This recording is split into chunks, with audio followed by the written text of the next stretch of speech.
Hello friend, बरसों से इंसान को एक ही बात परेशान कर रही है। बहुत बार इंसान ये सोचता है ज्योतिष शास्त्र सही है या गलत। बहुत सारे लोगों को ये क्वेश्चन है, लेकिन इसका सही मतलब सही रिसर्च कोई नहीं करता।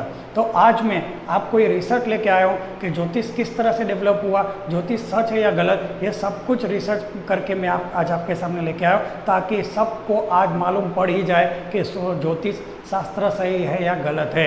ये सबको आज मालूम पड़ जाएगा। हेलो फ्रेंड्स, मेरा नाम है राकेश कोटड़िया। आपके मनपसंद चैनल असली अनुभव में आपका स्वागत है। तो आज का वीडियो हम शुरू करते हैं। सबसे पहले सब लोग अपना भविष्य जानने के लिए उत्सुक रहते हैं, तो सब लोग ज्योतिष के पास जाते हैं। तो ज्योतिष के पास जाके सब लोग भविष्य तो पूछते हैं, लेकिन ज्योतिष के बारे में कोई क्वेश्चन रिसर्च कोई नहीं करता।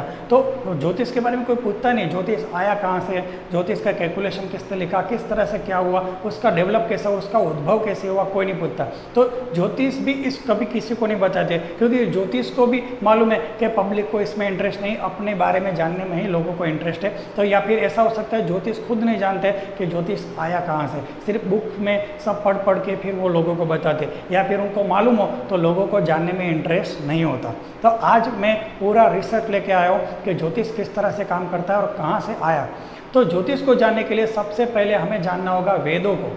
वेदों को हमें अगर ठीक से समझ में आ जाए तो ही हम ज्योतिष को समझ सकते हैं। तो सबसे पहले क्या हुआ कि आज से हजारों साल पहले आदि मानव जंगल में बसते थे। तब आदि मानव का एक ही काम था, शिकार करना, खाना पीना और सो जाना, फिर से उठ के शिकार करना। तो यही उनकी ज़िंदगी थी। सेटल्ड लाइफ नहीं थी, कोई एक स्थिर जगह पे वो रह नहीं पाता था। तो उसकी वजह से उसका घूमना ही रहता था। तो उसने देखा तो कुछ बहुत सारे आदि मानव में से एक आदि मानव को ऐसे क्वेश्चन होने लगे, ये सूर्य कहाँ से आया, ये चंद्र कहाँ से आया, रात को तारे कहाँ से आते हैं, नदियाँ किसने बनाई, पहाड़ किसने बनाए। तो ये क्वेश्चन कुछ आदि मानव को होते थे। तो जब आदि मानव को क्वेश्चन होते तो उनको समझ में आ गया, ना मैंने बनाया है, ना मेरे दोस्तों ने बनाया, कोई तो है जिसने सूर्य, चंद्र, नक्षत्र, ये स्टार, गैलेक्सी सब कुछ बनाया हुआ है।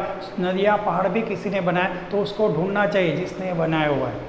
तब उन्होंने उसमें से एक आदि मानव अलग जाके बस्ती से दूर रहने लगा और एक जगह से प्रकृति में पूरा ध्यान करने लगा। प्रकृति को उसने महत्व दिया। तब प्रकृति में जाके अपना एकदम मन को स्थिर किया। जब मन को स्थिर किया तब उसको समझ में आया कि पृथ्वी तत्व से भी बहुत सारी जानकारी प्राप्त कर सकते थे, पृथ्वी तत्व की भी बहुत सारी ऊर्जा होती है। तब और उसने अपना मन लगाया, एकदम मन को स्थिर किया। तब उसको समझ में आया कि जल तत्व से भी बहुत सारी जानकारियाँ प्राप्त होती है, जल तत्व से भी संपर्क किया जा सकता है। फिर और तपस्या मेडिटेशन करने के बाद उसको समझ में आया अग्नि तत्व से भी बहुत सारी जानकारी प्राप्त हो सकती है। फिर और तपस्या और मेडिटेशन और मन को शांत करता रहा, तब उसको समझ में आया कि वायु तत्व से भी बहुत सारी जानकारी प्राप्त हो सकती है। फिर और तपस्या जब उसने चालू रखी, मन को शांत रखा और अकेले में जब समय बिताया, तो प्रकृति से उसको यह जानने मिला आकाश तत्व से भी बहुत सारी जानकारी प्राप्त होती है। फिर और भी उसने मेडिटेशन चालू रखा, अपना ध्यान तपस्या चालू रखा। तब उसने यहाँ दो आँखों के बीच में आज्ञा चक्र का महसूस हुआ। तब उसको पूरा रहस्य समझ में आ गया, मैं कौन हूँ, मैं कहाँ से आऊँ, किस तरह से ये दुनिया के रूल्स है। जब और तपस्या की तब सहस्त्रा चक्र पर पहुँचने के बाद पूरे ब्रह्मांड का रहस्य उसके सामने खुल गया। तब उसने कुछ ऐसी आवाज़ें ब्रह्मांड में सुनी जो पृथ्वी की नहीं थी। उसको मालूम था ये आवाज़ें पृथ्वी की नहीं है, ब्रह्मांड में से आ रही है। उसने अनाहत ज्ञान, अनाहत ध्यान, अनाहत आवाज़ें सुनी जो पृथ्वी की थी ही नहीं। तो ये जो आवाज़ें थी वो आवाज़ों से बहुत सारा ज्ञान उसके अंदर उतरने लगा, और ये आवाज़ की वजह से जो ज्ञान जो अंतरिक्ष में से बह के उसके अंदर आया था, तब उसको पूरा ज्ञान समझ में आया कि ब्रह्मांड के रूल्स क्या है, ब्रह्मांड के नियम क्या है। इसको बिल्कुल इसी तरह से समझ सकते हैं। अगर हमें कहीं पे जाना हो, उसमें हम रेलवे के द्वारा हमें कहीं से जाना हो, तो हम रेलवे स्टेशन में पहुंचते हैं तो हमें मालूम नहीं होता कि कौन सी ट्रेन हमारे लिए जाएगी। तो अनाउंसमेंट होती रहती है कि ये ट्रेन इस रेलवे स्टेशन से जाएगी, इस रेलवे प्लेटफॉर्म पे आप जाओ तो वहाँ पे आपकी ट्रेन मिल जाएगी। अगर हमारे लायक है तो हम उस रेलवे प्लेटफॉर्म पे जाते हैं, और नहीं लायक है तो हम नहीं जाते। जैसे ही हमारी ट्रेन आती है हमें तुरंत मालूम पड़ जाते हैं अनाउंसमेंट से, हम तुरंत वहाँ जाके ट्रेन में बैठ के अपने गंतव्य स्थान तक चले जाते हैं। तो बिल्कुल अनाउंसमेंट जैसा ही है, ब्रह्मांड में सतत अनाउंसमेंट चल रही है कि किस तरह से इंसानों को पूरे ब्रह्मांड में ज़िंदगी जीनी चाहिए। पूरे ब्रह्मांड का एक नियम है, वो जो आवाज़ों की वजह से ऋषियों ने जाना, तो उसका ही नाम वेद पड़ गया।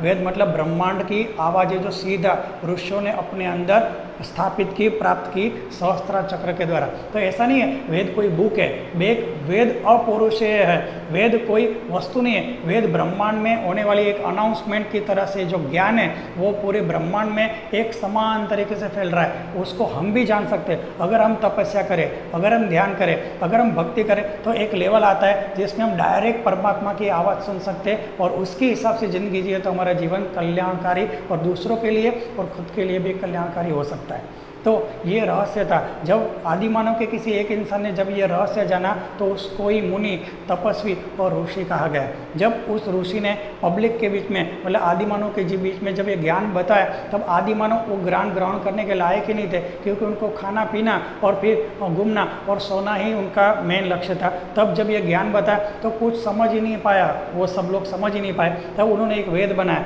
अब वेद समझ नहीं पाए तो उन्होंने वेद के 4 टुकड़े किए और फिर लोगों को समझाने की कोशिश की। इसलिए ऋग्वेद, यजुर्वेद, सामवेद और अथर्ववेद हुए।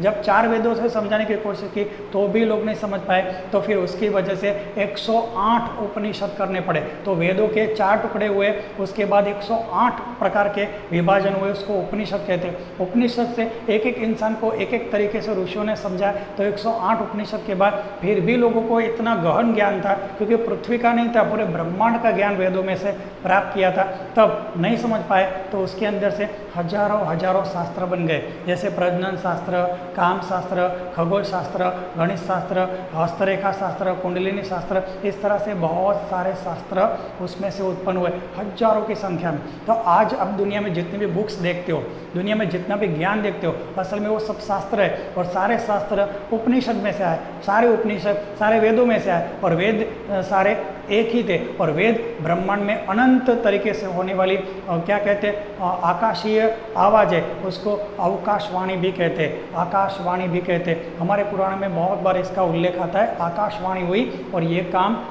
बताया गया, ये काम हमें समझ में आया। इस तरह से बहुत बार हमने आकाशवाणी का सुना है। वही वेद का ज्ञान है जो ब्रह्मांड में सीधा इंसान प्राप्त करते हैं, अगर उसका कैरेक्टर शुद्ध हो, अगर उसका तपस्या एकदम शुद्ध हो, अगर वो कंटिन्यूअस स्पिरिचुअल पाथ पे जा रहा हो, तो उसको ऐसा हो सकता है। तो हमें ये प्राप्त हम भी कर सकते हैं, लेकिन हमें उस लेवल पे जाना होगा, ऐसी ज़िंदगी जीनी पड़ेगी, तब हमारे अंदर वो ब्रह्मांड का ज्ञान डाउनलोड हो सकता है। तो यहाँ पे मेन बात आती है ज्योतिष की। तो ज्योतिष एक शास्त्र है। तो वेदों में से जब उपनिषद निकले और उपनिषद में से सारे अलग अलग शास्त्र लिखे, उसमें से एक था ज्योतिष शास्त्र। तो अगर आप ज्योतिष शास्त्र पे डाउट करोगे तो वेदों पे ही डाउट हो जाएगा, और अगर आप वेदों को अपना समर्थन देते हो तो ज्योतिष को समर्थन न देने का कोई वजह ही नहीं है, क्योंकि ज्योतिष शास्त्र वेदों में से ही निकला हुआ उसका एक शाखा है, जिसकी वजह से लोगों का कल्याण हो सकता है, लोगों की तकलीफें दूर हो सकती है, तो लोगों को भविष्य की चिंताओं से मुक्त किया जा सकता है। अगर कोई प्रॉब्लम है तो ब्रह्मांड लेवल की कोई प्रॉब्लम है तो ब्रह्मांड की लेवल की ऊर्जाओं के साथ कनेक्ट करके उस प्रॉब्लम को दूर भी करने का काम ज्योतिष शास्त्र का करते हैं, क्योंकि वेदों से ही जुड़ा हुआ वो शास्त्र है। लेकिन नाम क्यों खराब हो गया ज्योतिष शास्त्र का?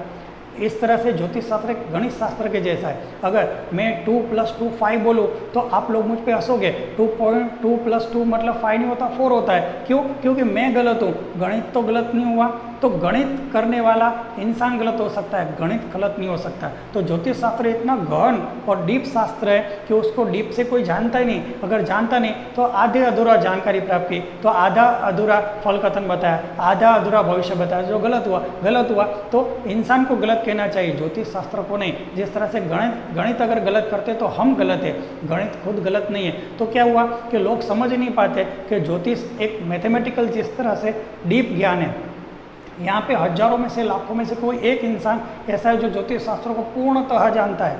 तो अगर पूरी तरह से नहीं जानेंगे तो उसका फल कथन भविष्य गलत आएगा तो क्या इंसान तो बदनाम होंगे, साथ में पूरा शास्त्र ही बदनाम हो जाएगा।